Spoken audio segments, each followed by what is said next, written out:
Everyone, প্রিপোজিশনের উপর আমাদের এই 3 নম্বর ক্লাস। আর আমরা এই ভিডিও সিরিজের মধ্যে দিয়ে যে টপিকটা আলোচনা করছি সেটা তাদের জন্য খুব গুরুত্বপূর্ণ, যারা আগামী দিনে গ্রাম পঞ্চায়েত এক্সাম দিতে চলেছে, যারা ঝাড়খণ্ড টেট দিতে চলেছে, যারা বিহার স্টেট দিতে চলেছে, তারা আরও বিভিন্ন ওয়ানডে যে সমস্ত এক্সামগুলো হয়, এসএসসি, আর্মি, এই সমস্ত এক্সামে গ্রামার সিলেবাস আছে আর সেখানে প্রিপোজিশন আসবে না, এটা হতেই পারে না। প্রত্যেকটা গভর্নমেন্ট এক্সামে প্রিপোজিশন 2 থেকে 3 নম্বর মাস্ট আসে। তো সেটাকে আমরা সামনে রেখে আমরা এখানে এই ক্লাসগুলো এনেছি। তো এর আগে আমরা বেশ কয়েকটা ওয়ার্ডস নিয়ে আলোচনা করেছিলাম কি, যে আমরা অনেক সময় দেখতে পাই যে কোনো সেন্টেন্স যখন গঠন হয় সাবজেক্ট, ভার্ব, অবজেক্ট। তো বলেছিলাম যে অবজেক্টে বা সাবজেক্টে এখানে তো শুধুমাত্র একটা ওয়ার্ড আসে না, বিভিন্ন বাকি অধিক ওয়ার্ড আসতে পারে যদি দুটো নাউন আসে। বা এই যে ভার্ব এখানে বসলো, এই ভার্বের সঙ্গে এখানে যদি কোনো অবজেক্ট নাউন বসে, তাহলে এই ভার্ব এবং এই নাউনের সংযোগ স্থাপন করার জন্য প্রিপোজিশন দরকার, আর এই দুটো নাউনের মধ্যে সংযোগ স্থাপন করার জন্য প্রিপোজিশন দরকার। ঠিক আছে? তো আমরা যে প্রিপোজিশনে আলোচনা করতে চলেছি, যেটা আমরা এর আগে কয়েকটা রুলস আলোচনা করেছিলাম, সেটা কিন্তু এই পোর্শনটা নিয়ে। এই যে ভার্ব পোর্শনটা আছে, যে ভার্বের পরে একটা স্পেসিফিক প্রিপোজিশন বসবে বটে, কিন্তু আমাকে লক্ষ্য করতে হবে যে সেই প্রিপোজিশনের পরবর্তী যে ওয়ার্ডটা আছে সেই ওয়ার্ডটা অ্যাকচুয়ালি কী রয়েছে, এই নাউনটা অ্যাকচুয়ালি কী রয়েছে। এটা হচ্ছে পার্সন রয়েছে, নাকি একটা জড়বস্তু রয়েছে, যেটা হয়তো আমরা অবজেক্ট বলে দিলাম। ঠিক আছে? নন বায়োলজি মানে অবজেক্ট বলে দিলাম সাপোজ ধরো। তো এটা নিয়ে বেশ কয়েকটা আমরা এর আগে আলোচনা করলাম, বিশেষ করে আগের ক্লাসটা আলোচনা করেছি, এবং বেশ কয়েকটা রুলস বাকি, সেটা নিয়ে আজকে আলোচনা শুরু করবো আর কি। তো এই যে দেখো, ডিফার মানেও আলাদা, ঠিক আছে, আবার পার্ট মানেও আলাদা হয়ে যায়। এবার বিষয়টা হচ্ছে ডিফারের সঙ্গে কখন উইথ বসে আর ডিফারের সঙ্গে কখন ফ্রম বসে। তো আমরা মনে রাখবো যে ডিফারের সঙ্গে উইথ তখনই বসবো যখন কোনো পার্সনের সঙ্গে দ্বিমত হবো আর কি। মানে আই ডিফার উইথ ইউ, দেখো এখানে পার্সন চলে আসলো, তার মানে ডিফারের সঙ্গে উইথ তখনই বসাবো যখন কোনো পার্সনের সঙ্গে আমরা দ্বিমত বোঝাবো, আলাদা মতামত বোঝাবো। তাহলে আই ডিফার উইথ, এই ডিফার তো ভার্ব, ঠিক আছে, এই ডিফার থেকে ডিফারেন্ট ওয়ার্ডটা এসছে। তো I differ with you regarding the budget allocation. এই যে রিগার্ডিং আছে, তো এই রিগার্ডিংটাও কিন্তু একটা তোমার একটা প্রিপোজিশন, এটা কিন্তু একটা কমপ্লেক্স প্রিপোজিশন। ঠিক আছে, এটা কিন্তু আমরা ফার্স্ট ক্লাস আলোচনা করেছিলাম। তো আই ডিফার, দেখো ডিফারের উপর উইথ কখন হলো, যখন কোনো পার্সনের সঙ্গে বোঝানো হলো, যে দ্বিমতটা দেখানো হলো, যে I differ with you regarding the budget allocation. ঠিক আছে, তারপরে দেখো ডিফারের পরে ফ্রম কখন হবে, যখন আমি কোনো বস্তু জিনিস থেকে যখন আলাদা হওয়ার কথা বলবো, তখন আমরা কী বলবো, তখন আমরা ডিফার ফ্রম বলবো। ঠিক আছে, যেমন দেখো the climate here differ from that of the coastal region. ঠিক আছে, দেখো একটা ক্লাইমেট রিজিয়নটাকে আমাদের ধরো এখানে কোনো জায়গা থেকে কোনো কোস্টাল, ঠিক আছে, উপকূলবর্তী অঞ্চলের ক্লাইমেটের মধ্যে দেখো আলাদা পোষণ করছি, তো ওখানে আমরা কী নিয়ে আসলাম, তখন আমরা ফ্রম নিয়ে আসলাম। তাহলে ক্লিয়ার? তা সোজা কথায় বলতে পারি ডিফারের পরে উইথ বসবে যদি তারপরে আমার কোনো পার্সন বোঝায়, আর ডিফারের পরে ফ্রম বসবে যদি তোমার কোনো থিংস বোঝায়, কোনো অবজেক্ট বোঝায়। ঠিক আছে, এখানে অবজেক্ট বলতে আমি এই নাউন প্রোনাউন অবজেক্টের কথা বলছি না, এখানে অবজেক্ট বলতে আমরা জড়বস্তুর কথা বলছি। ঠিক আছে, তারপর দেখো পার্ট মানে হচ্ছে কী বলতো, কারো কাছ থেকে আলাদা হওয়া, বিদায় নেওয়া। তো আমরা এখানে দেখলাম না, আমরা একটু আগে দেখলাম যে উইথ পার্সনের সঙ্গে যুক্ত হচ্ছে, আর ফ্রম বস্তুর সঙ্গে যুক্ত হচ্ছে। পার্টের ক্ষেত্রে কিন্তু উল্টো হয়ে যাচ্ছে। ঠিক আছে, পার্টের ক্ষেত্রে আমরা দেখব যে ফ্রমটা হবে মানুষের ক্ষেত্রে, যেমন it was painful to part from his childhood friends. দেখো পার্ট ফ্রম কথাটা তখনই আসলো যখন কোনো মানুষের ক্যারেক্টারিস্টিক যখন বলতে লাগলো, ঠিক আছে, বা মানুষ সম্পর্কে বা পার্সন সম্পর্কে বলতে লাগলো। আগেরটা থেকে এটা উল্টো। আমি দেখেছি পার্টের ক্ষেত্রেই একটু উল্টো হলো, না তো বেশিরভাগ জিনিস মনে রাখতে হবে কি উইথের পরে পার্সন আসে, ফ্রমের পরে জড়বস্তু আছে, কিন্তু পার্টের ক্ষেত্রে উল্টোটা আমি দেখলাম। যে এবার দেখো পার্টের পরে উইথ তখন আসে যখন কোনো জিনিসের কথা বলছে, কোনো সামথিং, যেমন the collector refuse to part with his rare coins. ঠিক আছে, যে তার কিছু কালেক্টেড করা কয়েন্সটাকে সে কোনো মতেই ত্যাগ করতে পারলো না। ঠিক আছে, তো পার্ট উইথ তখনই আসলো যখন দেখো এখানে কয়েন্স মানে কি, থিংস, কয়েন্স মানে কি, মানে তোমার যে নন বায়োলজিক্যাল অবজেক্ট। ঠিক আছে, তো আশা করি বুঝতে পেরেছো। এখানে দুটো জিনিস আমরা পড়লাম, আবার রিভিশন করে দিচ্ছি। ঠিক আছে, খুব ইম্পর্টেন্ট। তো আমরা যখনই ডিফার কথাটা উল্লেখ করছি, তো ডিফারের সঙ্গে দেখো ফ্রমও আসতে পারে, ডিফারের সঙ্গে উইথও আসতে পারে। ফ্রম আসলে আমরা ভেবে নিব ফ্রমের পরে কী আছে, কোনো জড়বস্তু রয়েছে। আর উইথ আসলে বুঝে নিব যে উইথের পরে নিশ্চয়ই কোনো পার্সন রয়েছে, ঠিক আছে। আর পার্টের ক্ষেত্রে কি, পার্টের ক্ষেত্রে আমরা উল্টো দেখলাম কি, যখনই ফ্রম বসছে তখন ভেবে নিব কোনো আমার পার্সনের কথা বলছে, আর যখনই উইথের কথা বলছে তখন বলব কোনো থিংসের কথা বলছে, ঠিক আছে। এই দুটো জিনিস মনে থাকবে, বাস এটা দুটোই মনে রাখো, এর থেকে বেশি কিছু এক্সট্রা করার দরকার নেই। আমরা প্র্যাকটিস সেট নিয়ে আসবো, ওখানে আবার ডিটেলস আলোচনা করব। তারপর দেখো কম্পেয়ার আর কম্পেয়ার। দেখো কম্পেয়ার COMPERE, এই কম্পেয়ার মানে হচ্ছে অ্যাক্রোব্যাট, মানে যারা সার্কাস দেখায় এদেরকে আমরা বলবো ফিউনাম পুলিস্ট, মানে যারা ওই যে দড়িতে হাঁটে, এরকম দুটো থাকে না, মাঝখানে দড়ি থাকে আর কোনো মানুষ ডান্ডা নিয়ে আর কি হাঁটে, এদেরকে বলবো কি কম্পেয়ার, অ্যাক্রোব্যাট আর ফিনাম্বলিস্ট। কিন্তু এখানে শুধু একটা আছে, তো এই কম্পেয়ার মানে তুলনা করা। তো কম্পেয়ার টু তখনই বসবে যখন কোনো একদম টোটালটাই ভিন্ন জিনিসের মধ্যে তুলনা করবে। দেখো the singers voice was compare to a nightingale. দেখো সিঙ্গার মানে মানুষ, তাই না, আর নাইটিঙ্গেল মানে বার্ডস, ঠিক আছে। তো দুটো একদম আলাদা জিনিস হয়ে গেল, দুটো আলাদা জাতি হয়ে গেল, ঠিক আছে। জাতি বলতে মানুষের ক্ষেত্রে বললাম না, একটা ধরো মানুষ প্রাণী, একটা ধরো যে পশু পাখি প্রাণী, দুটো আলাদা হয়ে গেল, একদম দুটো ডিফারেন্ট বলে আমি এখানে কম্পেয়ার টু কথা ইউজ করব। আর কম্পেয়ার উইথ, আমি ওদের মধ্যে ডিফারেন্সিয়েশন করছি, তবে ওরা হচ্ছে একই জাতীয় জিনিস। যেমন দেখো compare this year profit with last year figure. দেখো দুটোই আমি ইয়ারের সঙ্গে কম্পেয়ার করতে লাগলাম, তাই না। তাহলে কী হলো এখানে কম্পেয়ারের পর আমরা কী দিলাম, উইথ, ঠিক আছে। আমি সাপোজ ধরো এয়ারটেলকে আমি ধরো জিওর সঙ্গে তুলনা করবো, দুটোই সিমের কোম্পানি, তো দুটোই সিমের কোম্পানির জন্য আমরা সবসময় এখানে কম্পেয়ার উইথ কথাটা উল্লেখ করব, ঠিক আছে। এবার ধরো যে আমি সাপকে কার সঙ্গে তুলনা করবো, আমি ধরো কোনো মানুষের সঙ্গে তুলনা করবো, তো সাপ আলাদা মানুষ আলাদা, তাহলে এখানে আমরা কম্পেয়ার টু কথা ইউজ করব, ঠিক আছে। এটা একটু সহজ। তারপরে আমাদের রয়েছে বিগিনিং আর এন্ড। দেখো এই দুটো ওয়ার্ড যেটা আছে, বিগিনিং আর এন্ড। বিগিনিং মানে শুরু, এন্ড মানে শেষ। তো বিষয়টা হচ্ছে অ্যাট দ্য বিগিনিংও হয়, ইন দ্য বিগিনিংও হয়, এটাও অ্যাট দ্য ইনও হয়, আর ইন দ্য ইনও এন্ড হয়, ঠিক আছে। তাহলে কোনটা ঠিক কোনটা বেঠিক, একটা জিনিস মনে রাখবো, যখন আমরা কোনো ঘটনা বলতে গেলাম, যে কোনো একটা ধরো স্পেসিফিক একটা ঘটনা কখন শুরু আর কখন শেষ আমার কাছে যদি জানা থাকে, যে আমি যে একটা ঘটনা চলছে, এখানে দেখো they sang an anthem at the beginning of the ceremony.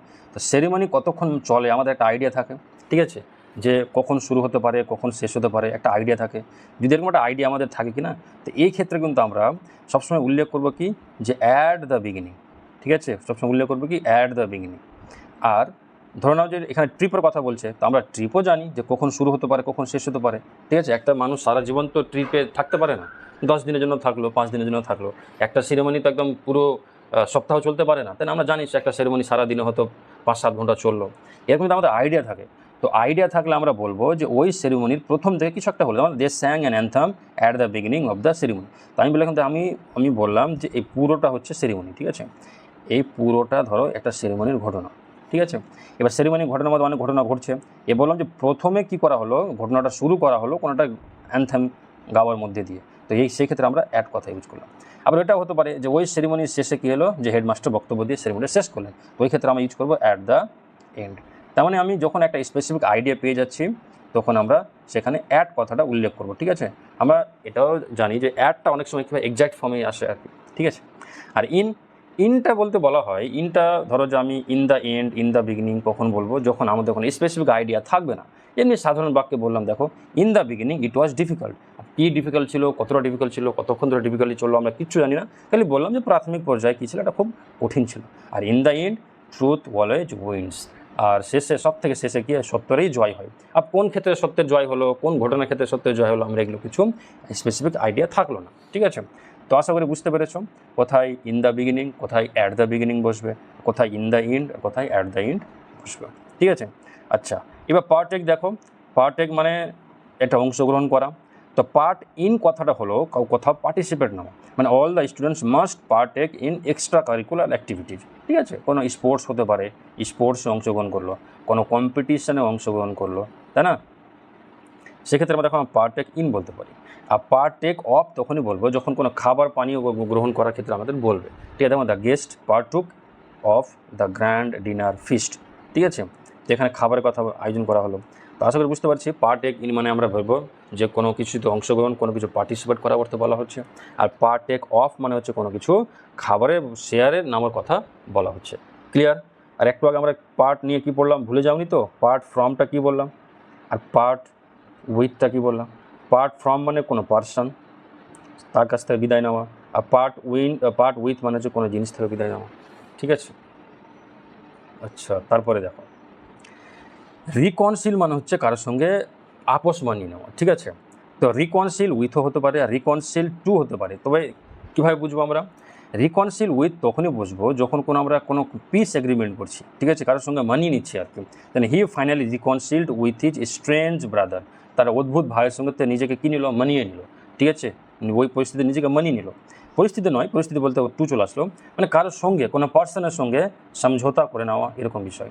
R reconcile two, এবার একটা মনে রাখবো রিকনসিল এখন রিফ্লেক্সিভ ভার্ব হিসাবে ইউজ হতে পারে। রিকনসিল এটা ধরো এই ভাবটা অনেক সময় কী হয়? রিফ্লেক্সিভ ভার্ব বলা হয়। ঠিক আছে, তো রিকনসিলের পরে কী হয়? একটা তোমার ধরো যে রিফ্লেক্সিভ প্রোনাউন বসবে, যেমন দেম সেলফ, হিম সেলফ, ওয়ান সেলফ, ওই জন্য ওয়ান সেলফ দিয়ে দিয়েছে। ঠিক আছে, তারপরে কি? তারপরে টু দিল। তো এটা কোন ক্ষেত্রে হবে? কোনো ভাগ্য বা কোনো পরিস্থিতিকে নিজেকে আপোষ করে নেওয়া, সেক্ষেত্রে আমরা কী বলবো? Reconcile to. ঠিক আছে, যেমন she had to reconcile herself. দেখো এখানে সি সাবজেক্ট, রিকনসিল এখানে রিফ্লেক্সিভ হিসাবে ইউজ হয়েছে। তারপরে দেখো রিফ্লেক্সিভ প্রোনাউন চলে এসছে। তারপর আমরা টু দিয়েছে কি? Living in a smaller house. ঠিক আছে, সে নিজেকে মানিয়ে নিয়েছে, ছোট্ট একটা ঘরে বসবাস করতে হবে। তাহলে সোজা কথায় আমরা বলতে পারি, সাধারণ একটা সিম্পল কথায় বলতে পারি, রিকনসিলের পরে উইথ দিব যদি কোনো পার্সন বোঝায়, আর রিকনসিলের পরে টু বলবো যখন কোনো সিচুয়েশান বোঝায়। ঠিক আছে, এরকম একটা ওয়ার্ড আর পাবো আমরা রিজাইন ওয়ার্ড পাবো, এরপরেই পাবো, ওটাও আমরা শিখবো। ঠিক এতে কাজ করবে আর কি। তারপরে দেখো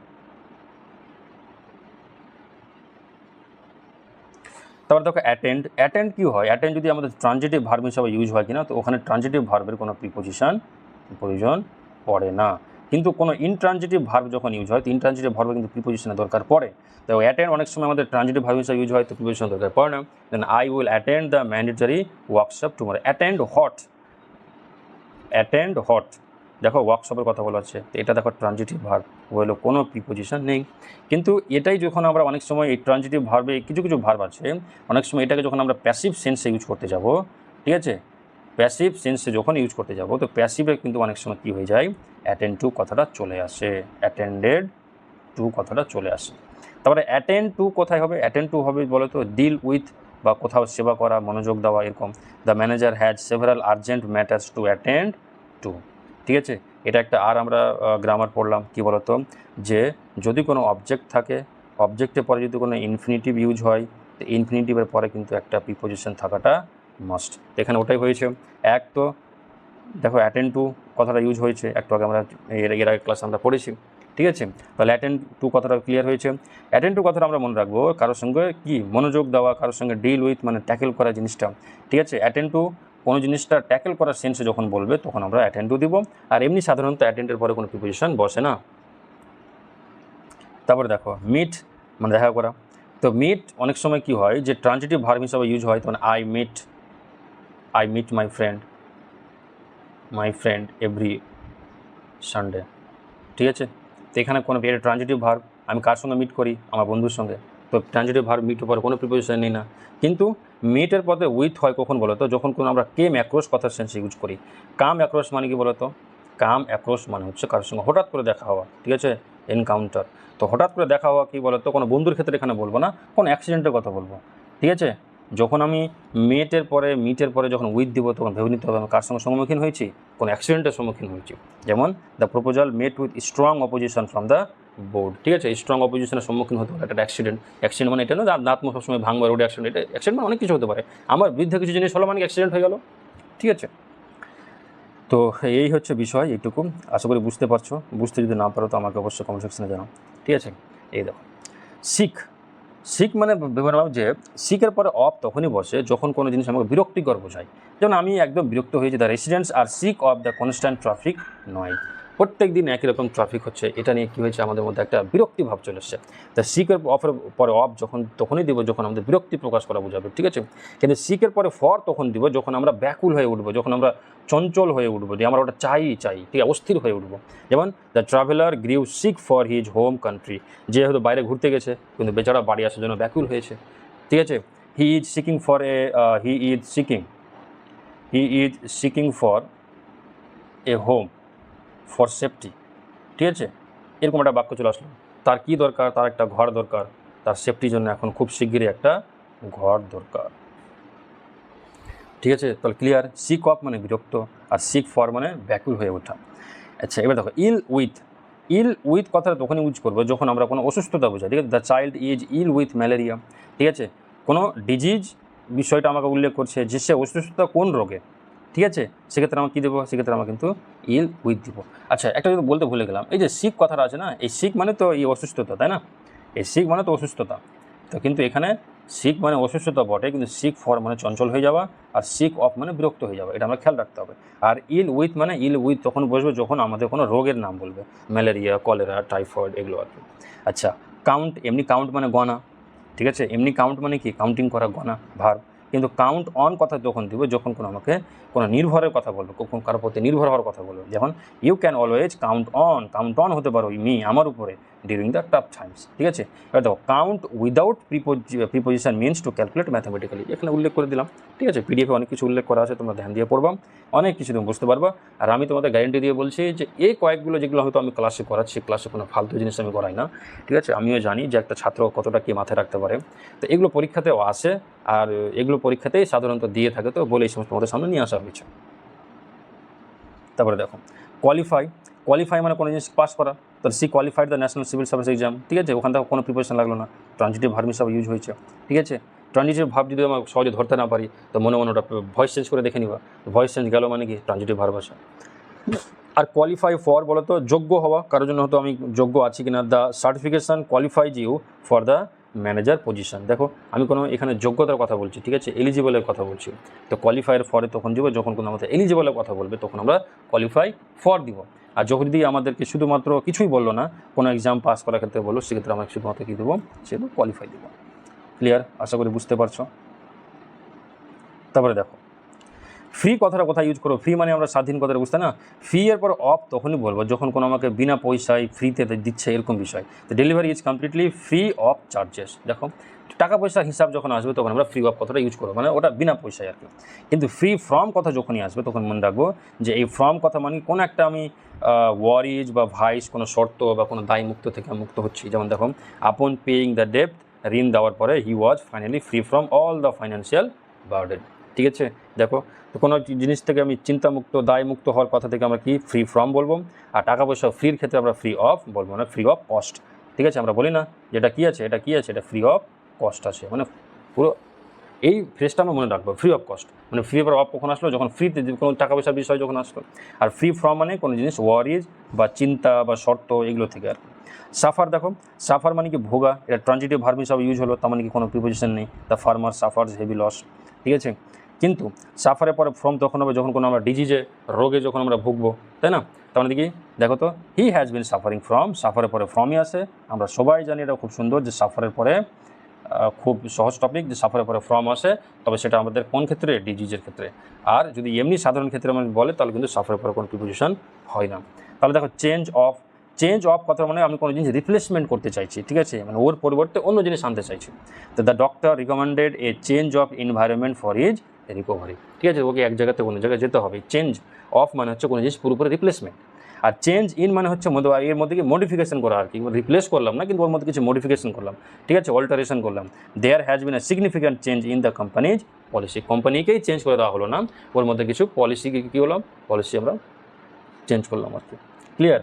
আশা করি বুঝতে পারছো। তারপরে দেখো ডিক্লাইন, রিজাইন আর টেস্ট। দেখো ডিক্লাইন একটা ট্রানজিটিভ ভার্ব, এখানে কোনো প্রিপোজিশন হয় না। সে politely decline the job offer, ঠিক আছে, প্রত্যাখ্যান করলো। কিন্তু ডিক্লাইন ইন মানে হচ্ছে কোনো জিনিস কি লাগাতার ডিক্রিজ হয়ে যাওয়া, ঠিক আছে, যাওয়া ডিক্রিজ হয়ে যাওয়া, কোনো জিনিস লাগাতার কী হয়ে যাওয়া, ডিক্রিজ হয়ে যাওয়া, ঠিক আছে, কমা। তাহলে দেখো the report showed a sharp declined in overall pollution level. আর ডিক্লাইন অফ মানে পতন, কার পতন? Historian debate the true reason for the decline of dynasty. ঠিক আছে, আমরা যখনই কোনো সাম্রাজ্যের পতন ধ্বংসের কথা যখন উল্লেখ হবে তখন আমরা ডিক্লাইন অফ বলবো। ক্লিয়ার? খুব ইম্পর্টেন্ট ওয়ার্ড। ডিক্লাইনের পরে কোনো প্রিপোজিশন বসে না সাধারণ ক্ষেত্রে। ডিক্লাইন ইন বলছে, তার মানে আমার কী বলছে, আমাকে ওটার কিছু পতন নয়, এটা মানে ইন ডিক্রিজ, মানে ধীরে ধীরে কমছে। ঠিক আছে, আর ডিক্লাইন অফ মানে কোনো সাম্রাজ্যের পতনের ক্ষেত্রে আমরা কোথায়, ডাউনফলের ক্ষেত্রে আমরা কী বলবো, আমরা কিন্তু ডিক্লাইন অফ বলবো। ঠিক আছে, রিজাইন, দেখো রিজাইনের পরে ফ্রম বসে যখন কোনো জবকে ছাড়ার কথা বলি। ঠিক আছে, কিন্তু রিজাইনের পরে টু বসে যখন আমরা কোনো ভাগ্যকে মেনে নিই আর কি। ঠিক আছে, এই যে ওয়ান সেলফ, মানে হি রিজাইন্ড হিমসেলফ টু ডিফিট। ঠিক আছে, যে এখানে যে রিফ্লেক্সিভ প্রোনাউন আসলো, এর আগে একটা জিনিস আলোচনা করলাম, রিকনসিল নিয়ে আলোচনা করলাম না, রিকনসিল। ঠিক আছে, ঠিক ওটা দেখো রিজাইন, সেম একই জিনিস। রিজাইন ফ্রম কোথায় বলবো, রিজাইন মানে ত্যাগ দিয়ে দেওয়া, মানে ও কী করলো, ক্যাবিনেট পজিশন থেকে নিজেকে ত্যাগ দিয়ে দিল আর কি। ঠিক আছে, কিন্তু এখানে দেখো কী আছে, রিজাইন, সে নিজের ভাগ্যের সঙ্গে কী, ভাগ্যটা কি মেনে নিচ্ছে, রিজাইন দিতে পারলো না, মেনে নিল। ঠিক আছে, আর আজকে আমাদের লাস্ট যেটা রয়েছে টেস্ট ইন আর টেস্ট ফর।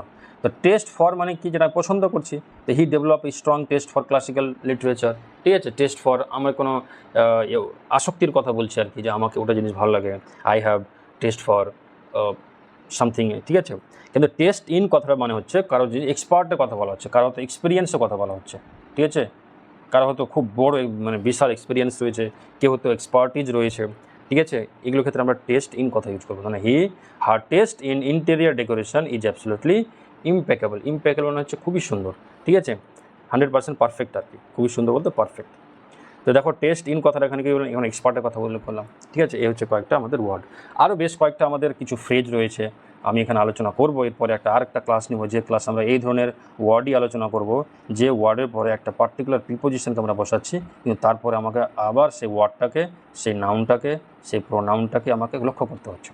ঠিক আছে, এটা খুব ইম্পর্টেন্ট। এটাই বারবার তোমরা কী করতে পারো, এই পিডিএফটা নিয়ে বারবার কী করো, যে বারবার দেখো, রিভিশন করো, দেখবে অটোমেটিকলি মনে থেকে যাবে। ঠিক আছে, এছাড়া কোনো উপায় নাই। এই যে কয়েকটা তোমাদের কিছু ট্রিক্স বললাম, যে কীভাবে এটা কাজ করে, সেই ট্রিক্সটা মাথায় রেখে তোমরা এটা বারবার রিভিশন করো, দেখবে প্রিপোজিশন একেবারে জলের মতো যাবে। তো বললাম নেক্সট 4 নম্বর ক্লাসে আমরা এই ধরনের বেশ কয়েকটা আবার ওয়ার্ড নিয়ে আসবো, সেখানে কিছু ফ্রেজ থাকতে পারে। ঠিক আছে, কিছু প্রিপোজিশনাল ফ্রেজ থাকতে পারে, আবার এই ধরনের কিছু ওয়ার্ড থাকতে পারে, যে ওয়ার্ডটা অন্য ওয়ার্ডকে কী প্রিপোজিশন ফলো করছে। ঠিক আছে, আর তারপরে আবার আমরা একটা ওয়ার্ড নিয়ে ক্লাস নিয়ে আসবো, সেটা হচ্ছে অ্যাপ্রোপ্রিয়েট প্রিপোজিশনের। এই অ্যাপ্রোপ্রিয়েট প্রিপোজিশন বেশি নয়, মোটামুটি চেষ্টা করবো যে 150 থেকে 200টা যেগুলো হয়তো পরীক্ষায় বারবার এসছে, সেগুলো তোমাদের সামনে নিয়ে চেষ্টা করবো। বাস এটার উপর আমাদের কীভাবে প্রিপোজিশন ক্লাসটা কমপ্লিট। কিন্তু প্রিপোজিশনের উপর আমাদের মিনিমাম প্রায় 2 থেকে 4টা ক্লাস কিন্তু এক্সট্রা প্র্যাকটিস করতে হবে, যেগুলো পরীক্ষাতে কোশ্চেন আসে, সেই কোশ্চেনগুলো তুলে এখানে প্র্যাকটিস করার চেষ্টা করব। ঠিক আছে, তবু যদি তোমাদের কোনো কোয়ারি থাকে, কোনো বুঝতে অসুবিধা থাকে, তাহলে কমেন্ট সেকশনে আমাকে অবশ্যই জানাও, আমি তোমাদের কমেন্টে সাড়া দেবো।